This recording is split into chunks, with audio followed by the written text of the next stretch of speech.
प्रदोष व्रत। मैं अशोक इस कहानी को आपको सुनाने जा रहा हूँ।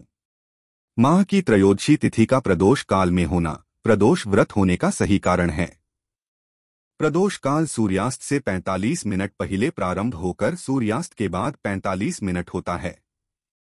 प्रदोष का दिन जब साप्ताहिक दिवस सोमवार को होता है उसे सोम प्रदोष कहते हैं। मंगलवार को होने वाले प्रदोष को भौम प्रदोष तथा शनिवार के दिन प्रदोष को शनि प्रदोष कहते हैं। वैसे तो त्रयोदशी तिथि ही भगवान शिव की पूजा के लिए सर्वश्रेष्ठ है, परंतु प्रदोष के समय शिवजी की पूजा करना और भी लाभदायक है। ध्यान देने योग्य तथ्य, प्रदोष व्रत एक ही देश के दो अलग अलग शहरों के लिए अलग हो सकते हैं।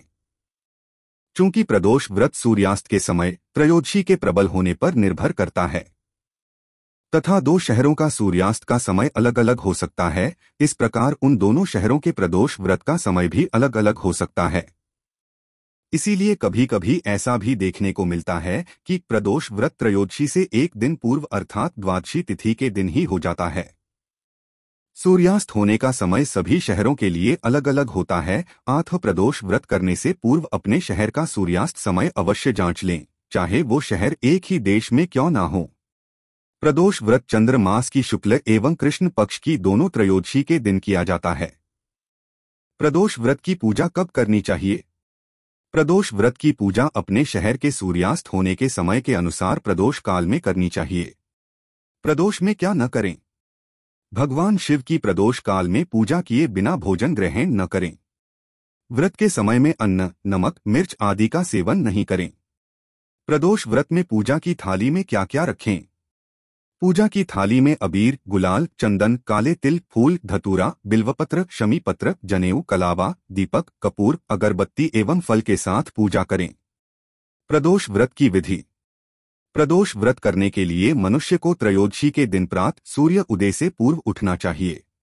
नित्य कर्मों से निवृत्त होकर भगवान श्री भोलेनाथ का स्मरण करें। इस व्रत में आहार नहीं लिया जाता है। पूरे दिन उपवास रखने के बाद सूर्यास्त से 1 घंटा पहले स्नान आदि कर श्वेत वस्त्र धारण किए जाते हैं। पूजन स्थल को गंगाजल या स्वच्छ जल से शुद्ध करने के बाद गाय के गोबर से लीपकर मंडप तैयार किया जाता है। अब इस मंडप में 5 रंगों का उपयोग करते हुए रंगोली बनाई जाती है। प्रदोष व्रत की आराधना करने के लिए कुशा के आसन का प्रयोग किया जाता है।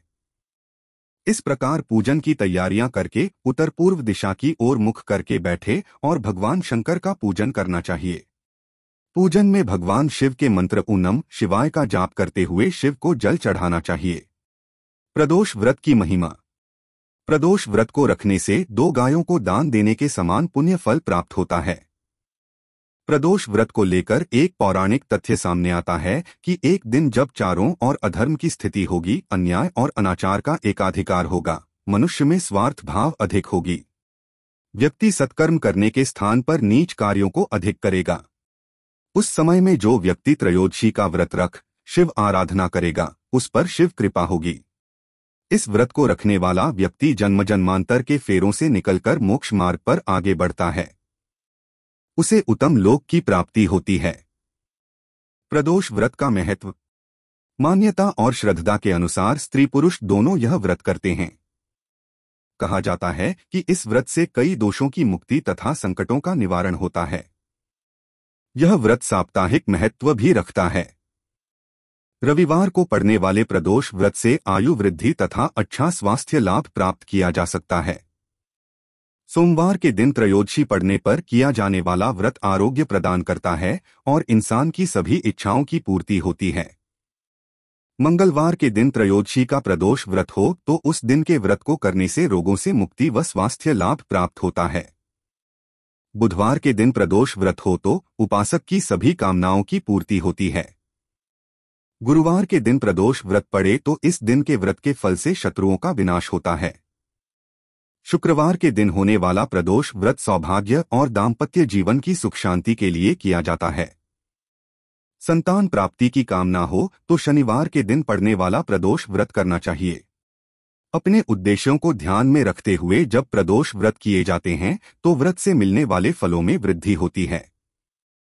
प्रदोष व्रत का उद्यापन। इस व्रत को 11 या फिर 26 त्रयोदशियों तक रखने के बाद व्रत का उद्यापन करना चाहिए। व्रत का उद्यापन त्रयोदशी तिथि पर ही करना चाहिए। उद्यापन से एक दिन पूर्व श्री गणेश का पूजन किया जाता है। पूर्व रात्रि में कीर्तन करते हुए जागरण किया जाता है। प्रातः जल्दी उठकर मंडप बनाकर मंडप को वस्त्रों और रंगोली से सजाकर तैयार किया जाता है। उमा सहित शिवाय नम मंत्र का एक माला यानी 108 बार जाप करते हुए हवन किया जाता है। हवन में आहुति के लिए खीर का प्रयोग किया जाता है।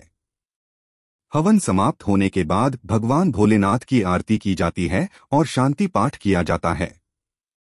अंत में 2 ब्राह्मणों को भोजन कराया जाता है और अपने सामर्थ्य अनुसार दान दक्षिणा देकर आशीर्वाद प्राप्त किया जाता है। वार के अनुसार प्रदोष व्रत फल। रवि प्रदोष आरोग्य प्राप्ति और आयु वृद्धि। सोम प्रदोष मन शांति और सुरक्षा, सकल मनोरथ सफल। भौम प्रदोष ऋण मोचन। बुध प्रदोष सर्व मनोकामना पूर्ण। गुरु प्रदोष शत्रु विनाशक, पितृ तृप्ति, भक्ति वृद्धि। शुक्र प्रदोष अभीष्ट सिद्धि, चारों पदार्थों धर्म अर्थ काम मोक्ष प्राप्ति। शनि प्रदोष संतान प्राप्ति। स्कंद पुराण के अनुसार प्रदोष व्रत।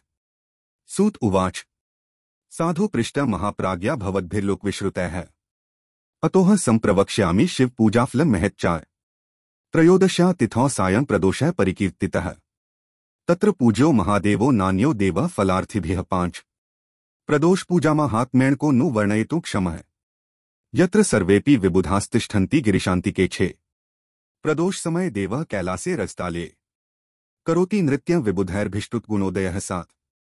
आथ पूजा जपो होमस्तत्कथास्तद्गुणस्तवः कर्तव्यो नियतं मर्त्यैश्चतुर्वर्गफलार्थिभिः 8। दारिद्र्यतिमिरान्धाना मर्त्याना भवभीरुणा भवसागरमग्नाना प्लवोऽयं पारदर्शनः 9। दुःखशोक भयार्ताना क्लेश निर्वाणमिच्छता। प्रदोषे पार्वतीशस्य पूजना मंगलायन 3.3.6.10। स्कंद पुराणम खंडः 3 ब्रह्मखंडः ब्रह्मोत्तर खंडः अध्यायः 6। जो प्रदोष व्रत गुरुवार के दिन पड़ता है वो गुरु प्रदोष व्रत कहलाता है। गुरुवार प्रदोष व्रत रखने से भक्तों को अपने पूर्वजों का आशीर्वाद मिलता है। गुरु प्रदोष व्रत कथा। एक बार इंद्र और वृत्रासुर की सेना में घनघोर युद्ध हुआ। देवताओं ने दैत्य सेना को पराजित कर नष्ट भ्रष्ट कर डाला। यह देख वृत्रासुर अत्यंत क्रोधित हो स्वयं युद्ध को उद्यत हुआ। आसुरी माया से उसने विकराल रूप धारण कर लिया। सभी देवता भयभीत हो गुरुदेव बृहस्पति की शरण में पहुंचे। बृहस्पति महाराज बोले, पहले मैं तुम्हें वृत्रासुर का वास्तविक परिचय दे दूं। वृत्रासुर बड़ा तपस्वी और कर्मनिष्ठ है। उसने गंधमादन पर्वत पर घोर तपस्या कर शिव जी को प्रसन्न किया। पूर्व समय में वह चित्ररथ नाम का राजा था। एक बार वह अपने विमान से कैलाश पर्वत चला गया। वहां शिव जी के वाम अंग में माता पार्वती को विराजमान देख वह उपहास पूर्वक बोला, हे प्रभु, मोहमाया में फंसे होने के कारण हम स्त्रियों के वशीभूत रहते हैं। किंतु देवलोक में ऐसा दृष्टिगोचर नहीं हुआ कि स्त्री आलिंगनबद्ध हो सभा में बैठे। चित्ररथ के यह वचन सुन सर्वव्यापी शिव शंकर हंसकर बोले, हे राजन, मेरा व्यावहारिक दृष्टिकोण पृथक है। मैंने मृत्युदाता कालकूट महाविष का पान किया है, फिर भी तुम साधारण जन की भांति मेरा उपहास उड़ाते हो। माता पार्वती क्रोधित हो चित्ररथ से संबोधित हुई, अरे दुष्ट, तूने सर्वव्यापी महेश्वर के साथ ही मेरा भी उपहास उड़ाया है।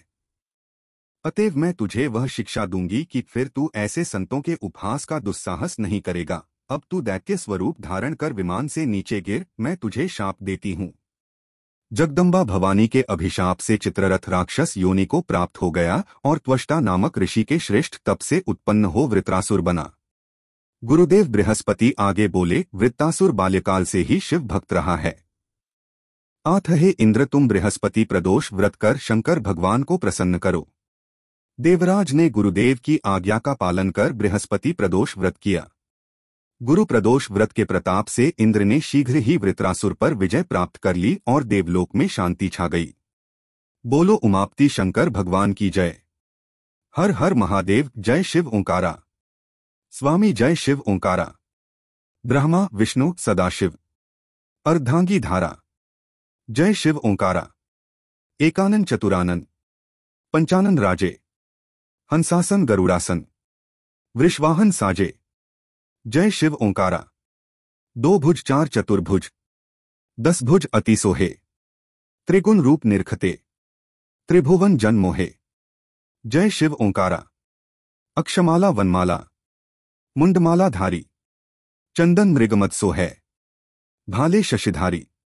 जय शिव ओंकारा। श्वेतांबर पीतांबर, बाघंबर अंगे, सनकादिक गरुणादिक, भूतादिक संगे। जय शिव ओंकारा। कर के मध्य कमंडल, चक्र त्रिशूलधारी, सुखकारी दुखारी, जगपालनकारी। जय शिव ओंकारा। ब्रह्मा विष्णु सदाशिव, जानत अविवेका, प्रणवाक्षर में शोभित, ये तीनों एका। जय शिव ओंकारा। त्रिगुण स्वामी जी की आरती, जो कोई नर गावे, केहत शिवानंद स्वामी, सुख संपत्ति पावे। जय शिव ओंकारा। लक्ष्मी व सावित्री, पार्वती संगा, पार्वती अर्धांगी, शिवलहरी गंगा। जय शिव ओंकारा। पर्वत सोहे पार्वती, शंकर कैलासा, भांग धतूर का भोजन, भस्मी में वासा। जय शिव ओंकारा। जटा में गंग बहत है, गल मुंडन माला, शेष नाग लिप्तावत, ओढ़त मृगछाला। जय शिव ओंकारा। काशी में विराजे विश्वनाथ, नंदी ब्रह्मचारी, नित उठ दर्शन पावत, महिमा अति भारी। जय शिव ओंकारा। जय शिव ओंकारा। स्वामी जय शिव ओंकारा। ब्रह्मा विष्णु सदाशिव, अर्धांगी धारा, माता पार्वती आरती। जय पार्वती माता, जय पार्वती माता। ब्रह्मा सनातन देवी, शुभ फल की दाता। जय पार्वती माता। अरिकुल कंटक नासनी, निज सेवक त्राता, जगजननी जगदम्बा, हरिहर गुण गाता। जय पार्वती माता। सिंह को वाहन साजे, कुंडल है साथा, देव वधु जस गावत, नृत्य करता था। जय पार्वती माता। सत्युग रूपशील अति सुंदर, नाम सती कहलाता, हिमाचल घर जन्मी, सखिया संग्राता। जय पार्वती माता। शुंभ निशुंभ विदारे, हिमाचल स्थाता, सहस्त्र भुजा तनु धरिके, चक्र लियो हाथा। जय पार्वती माता। सृष्टि रूप तू ही है जननी, शिव संग रंगराता, नंदी भृंगी बीन लही, सारा जग मदमाता। जय पार्वती माता। देवन अरज करत हम, चरण ध्यान लाता, तेरी कृपा रहे तो मन नहीं भरमाता। जय पार्वती माता। मैया जी की आरती, भक्ति भाव से जो नर गाता, नित्य सुखी रह करके सुख संपत्ति पाता। जय पार्वती माता। जय पार्वती माता। जय पार्वती माता। ब्रह्मा सनातन देवी, शुभ फल की दाता। जय पार्वती माता। जय पार्वती माता। ब्रह्मा सनातन देवी, शुभ फल की दाता।